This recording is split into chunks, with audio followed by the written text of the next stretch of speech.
I love it. I mean, I'm flattered by that. Not just because I am a big Second Amendment guy. I know Yeah. that's a polarizing topic with a lot of people, but I also am very comfortable trying to be that middle conversation of saying the state of Texas knows so much about me because I've decided to be very responsible with that freedom. So they know that I'm not a felon. They know so much about me so that I can be truly a licensed, a person that can carry a firearm. So when people say like gunslinger, I'm a big fan of Westerns, right? And so I love Doc Holliday is probably my favorite. It's literally my favorite Val Kilmer performance of everything he ever did was his portrayal of Doc Holliday in Tombstone. It was But I also phenomenal. love Wyatt Earp, Billy the Yeah. Kid, Jesse James. So I'm a big fan of that. There's a lot of inspiration in that. But I also love, people like Chris Kyle and, people that are, deadliest Navy sniper ever.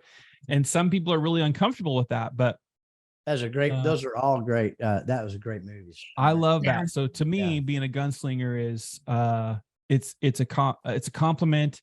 And I'll tell you, the first time he was an Army guy who was in the car business. First time I ever spoke at Digital Dealer was at Digital Dealer 2. And after I was done, there was a dealer that was waiting that came up and talked to me, and he said, "Your new nickname is hand grenades and hugs." And I'm like, "What?" He's like, you're deadly and lovable. I'm like, "What do you mean?" He's like, "You are so unafraid to just throw grenades out into this audience and then follow it up with a hug." And he's like, he gave me an example because one of the things that I said in that presentation was, I said, "Why do we keep doing it this way?" And the screen goes black, and then just certain words start coming up, like knock their you-know-what in the dirt, take their head off, lay down, all of these derogatory things that we've said in retail for all these years. And I said, if you can sleep well at night, like you can lay your head on your pillow and sleep like a baby, when you refer to people who are mothers and grandmothers and daughters and sons, they're fellow humans, that you can refer to them like that, something's wrong with you.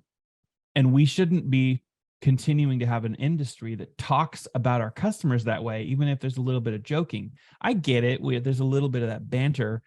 That's just part of life.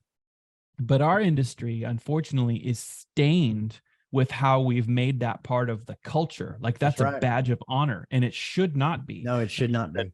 That I've never heard anybody take on dealers to their face about that. But he said, you framed it when you said, how would you feel if somebody was talking to your mom in a way that said they're gonna take her head off?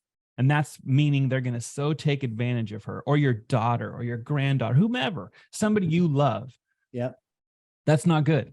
So that compliment, when I received it, kind of landed with me the same way as you're like a gunslinger, because I've never been afraid to let's get them out, especially if I'm defending a dealer or trying to help the dealer or even get the dealer's attention. Never been afraid of that. So I love that.